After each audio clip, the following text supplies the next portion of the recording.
Hello, thanks for having me here. I'm Sven, I'm from Siemens, and we were working a lot on how to best possible bridge streaming, data streaming and APIs, how to combine them together. And that's basically what I wanted to talk today with you about how to stream smart, how we called it, and how to bridge the gap between events and APIs. Short personal introduction to myself. I'm a senior key expert at Siemens Digital Industries. So we are automating factories. We're having a lot of APIs, but also streaming initiatives around and trying to help our customers with focusing on those technologies. I'm based in Germany, and I'm also doing kind of innovation management. So we're looking around new technologies, new sweet spots we should maybe take on in the future. So that's all around what I'm doing about. Why I'm talking today to you is because we decided in 2019 to use Kafka, Confluent Kafka, to go on a stream and event-first paradigm. And at the same time, we knew that we cannot get rid of APIs. Yeah? And we pushed that streaming initiative quite heavily in the beginning, and now we wanted to bridge that kind of gap. And that's mainly where our problem is somehow coming from, because we're using our Confluent Kafka solution for distributing product master data and also price information. You can imagine in the time before data streaming, it took us about 4 weeks of supplying all the regions worldwide with Siemens products. We have millions of products, they are highly configurable, and that was a huge pain point that from the fiscal year beginning, which is on our side on the 1st of October, it took until 4 weeks until we get all the most latest information out there in the world. Yeah? So we decided we need to somehow shift over to a kind of a streaming paradigm to send data only then when needed. In that case now, we're putting all the data into topics, meaning we're having consumer and producer-aligned topics for the different reasons. And what we're experiencing is that we're having a highly distributed landscape. So we're having some systems, cutting edge, can consume Kafka messages directly, can use push and pull principles, but some of them can't. So they somehow rely still on synchronous data access. And that's something we got rid of in the past, and we needed to somehow bridge that gap because they, in that case, now needed to locally store all the data decentralized in their systems. Yeah? And if we only have a system who needs specific product informations, that's quite of a pain because they always need to get all the data like on a fire hose. Yeah? So you cannot only tell I just need specific product information as long as you do not split the topics into multiple thousands. So that was kind of a reason why that topic came up. The idea is that we're currently facing, or we have faced in that time, redundant storage of all the data. So all the tools which needed to access product information were in the charge of really setting up their own storage, storing all those product master data, and then really picking only 1, 2, or 10 of them. Yeah? And that's, of course, a high overhead, which they got to cover, and it raised the costs as well.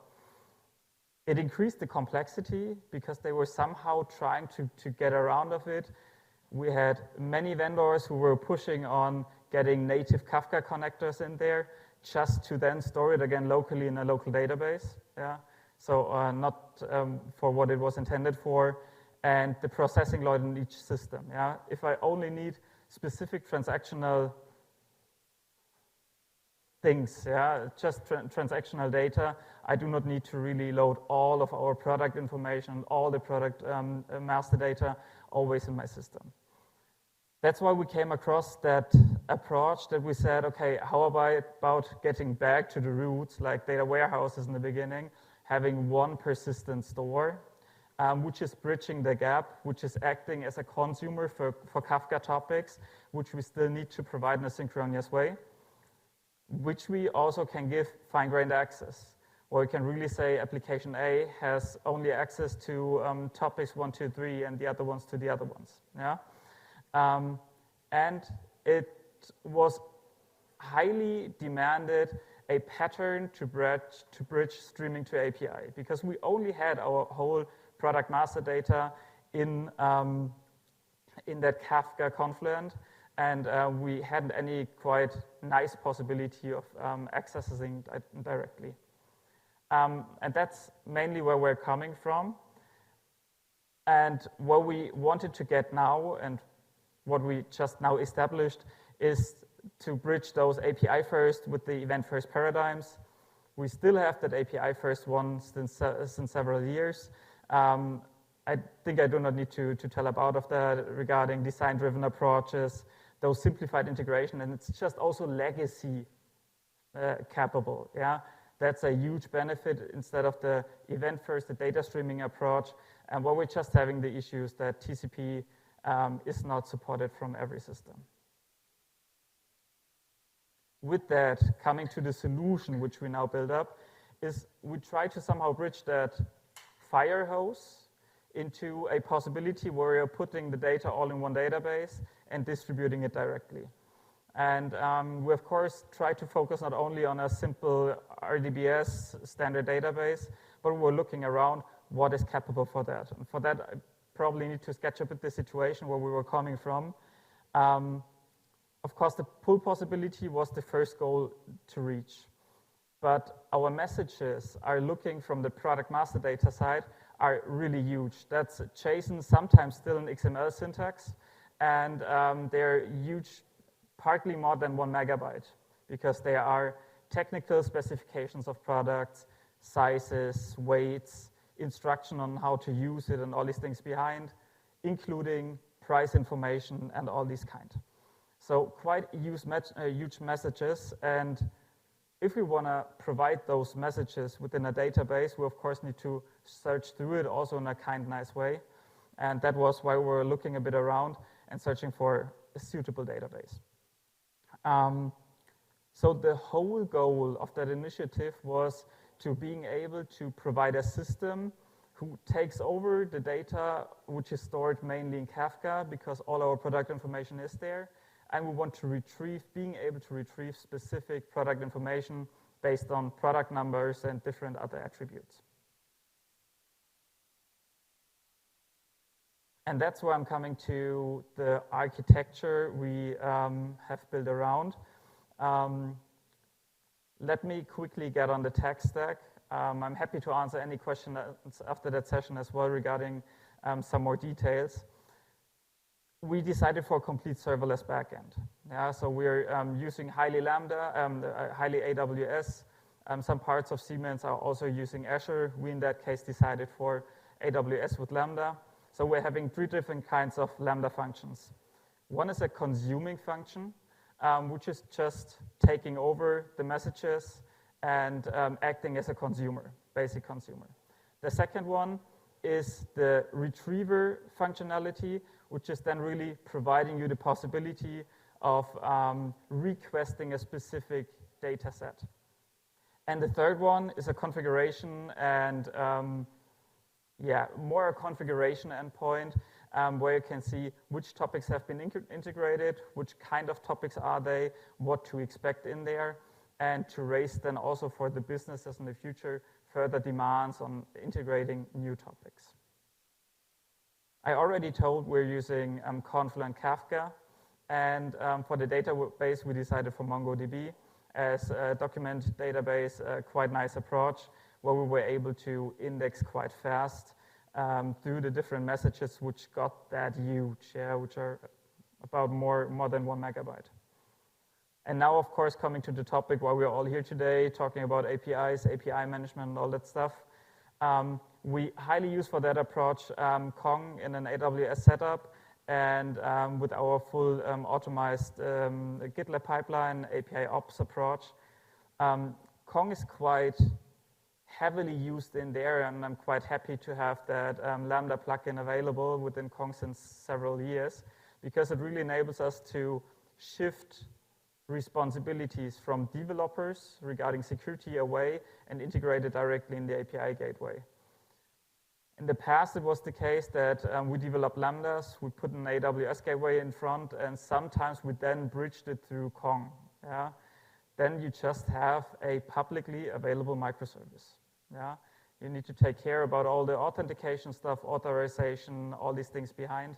And with that approach, we were able to really shift that security part completely to Kong, because Kong and the Lambda function are kind of getting an exclusive connection. Yeah?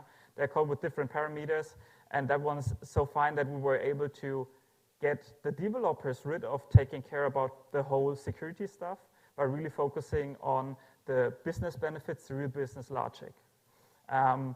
We just checked that out, and it turned out that it saved at least a week for developing such a Lambda function when they do not need to take care about the whole security stuff, because it's not one team within Siemens who's always developing microservices.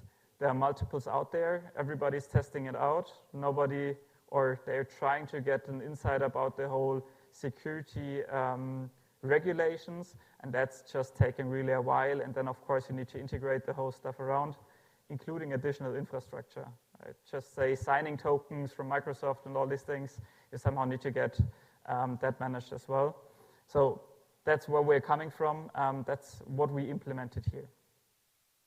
For getting a bit more in detail, and I do not want to catch up with everything, I know it's quite a huge part. I just want to slightly explain where we are coming from. I'm just checking if I'm getting the power, the laser pointer.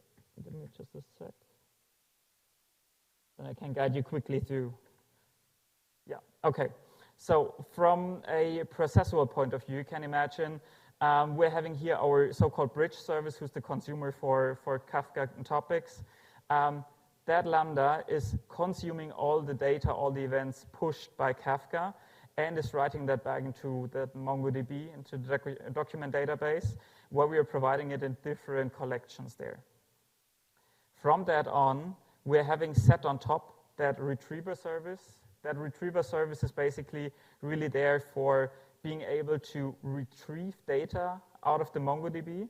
And you can pick single items or multiple items, depends on your use case. So we're providing different endpoints here. And as soon as that one is done, we usually got the question from businesses, hey, that's a cool approach. We now get finally product data supplied via REST APIs, so we do not need to take care again about Kafka if they are not already capable of doing that. So, but then they said, I want to get more topics in there. Which ones are you already having? And that was something we then realized, okay, of course, we can have multiple topics in there, many of them. So we decided to design that information service on top of it. That information service is really about giving information about topics. That whole stuff is then combined via our API Ops pipeline, so we're fully integrating that into Kong via an OpenAPI spec with specific X annotations to identify which plugins do they need, yeah, which security and authentication mechanisms should we apply. And that's then automatically created, including the OpenAPI specification. That whole stuff, especially those two in the middle, so the information service and the retriever service are externally facing. So they are really exposed via Kong in our different environments. And on top of that, we've set our observability platform. We're using for observability Prometheus and Grafana. We're doing the full observability stack basically with it. So logging, monitoring, and of course tracing. And that was also a really interesting finding here to set up tracing on top of that API to get somehow a feeling of the calls, how long do they need, how's latency behaving, those things. That was quite interesting. And yeah, we're put the alerting and all that stuff on top, but I think that's out of scope for that talk today. How we're doing security here is via Entra ID. So mainly all of our services are using OAuth. OAuth is quite a nice way for us to do the authentication. And we're combining it with group claims. I think many of you probably are also doing that already. Just a nice way of really checking somebody's authenticated and which topic should he get access for. Then we can read it out of the JWT claims and assign the specific topic accesses to him. That was just the way we were working that out.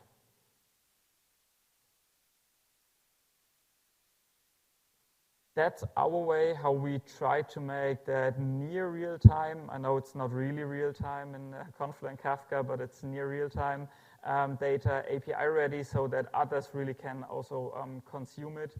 Also legacy systems, and that was the crucial part for us.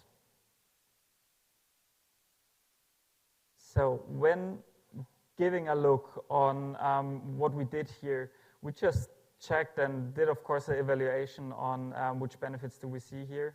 And we're in different parts. I want to slice them down. Of course, the security and isolation topic I already talked a bit about.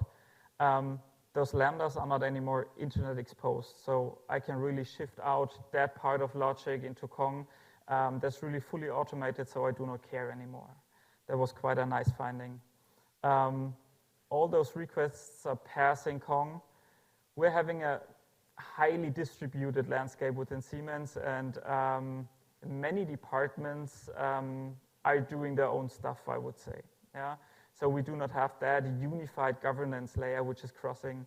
That was our way of being able to starting now an initiative for creating really a governance layer in between where we can make sure that security is handled accordingly. And for us, it was also, of course, a reduction of attack services, because if I'm having cascaded API management systems, we do not talk about latency, okay, that's for sure, but even though you somehow need to make sure that those additional publicly exposed endpoints are not under attack, that way it is now quite easy to check. The cost and efficiency part was quite a nice finding. So by directly invocating the lambdas, we completely got rid of the AWS stack behind, like the AWS gateway. So we really were able to push everything through Kong.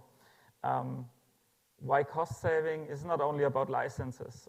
For us, it's really about also one-time costs and operations costs in the longer term, because you need teams who are capable of doing that, who are really experienced in what they are doing. And that's just the way we're really optimizing the whole integration of the APIs.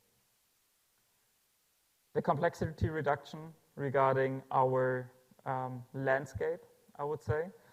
So it's really simplified now, and we know what to expect. We're having lambdas on the one side, we're having Kong between, and the consumers who can only consume via the Kong instance. Quite nice. And the unification of that governance layer. Regarding the fine-grained authorization, I already talked a bit about that. Just as a side note, we integrated an additional tool where our service owners are on their own, so non-technical people, I would say, even not in that specific part, who are able to assign specific roles to specific applications. Yeah? And that's quite the nice way, because they can administer on their own their applications with their associated rights, and we're just approving that depending on the specific authorization claims. We're always checking those JWT tokens and before the invocation already, so if we're facing any kind of DDoS attacks who are not authenticated, which I do not guess, to be honest, then we're just blocking that away already before, and we do not have that traffic on our AWS instances. And at the end, of course, topic of auditing, we can really now make sure that we are the single point of contact.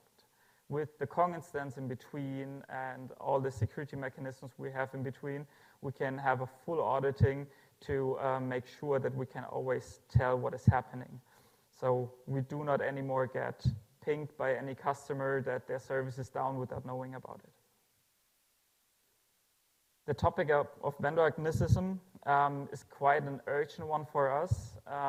For Siemens, we're having a multi-cloud architecture. We're nearly using every cloud vendor which is there in the market. We're having Google, we're having Azure, we're having AWS and all these kinds. And that way it is really easy for us to manage also a multi-cloud system. So it wouldn't be that big of a deal of inventing that wheel as well on the Azure function or something similar. And of course, the point, what is just quite nice, is you can, of course, change the backend to another system, to another service, but the front end, so that the first reliable endpoint is staying the same. That's quite the nice part for us. And yeah, I mean, the unified monitoring standards, the whole observability part is really a game changer for us. In the beginning, we had services who tried to do that all on their own. Usually they got stuck with some internal built services, maybe with CloudWatch, but then they didn't experience more in that direction because they were more focused on the business outcome. Yeah? And then they just got to worry about how should we now handle the direct contact to our customers because they are pinging us before we know. Yeah? That's just the nice way for us to really being in the driver's seat now. And with that, I'm slowly coming to an end and just wanted to put down where Kong is really making it a difference. For us, it's really the secure and centralized endpoint. That is really the game changer, to be honest. We're gaining efficiency because we're getting rid of multiple development teams who are all trying to understand what is needed. And we are having those multi-cloud environments enabled, so we're free of choice and we do not have any kind of vendor lock-in. The same with the governance. Cool. With that, I would like to thank you for your attention. Happy to catch up with you on any further topics.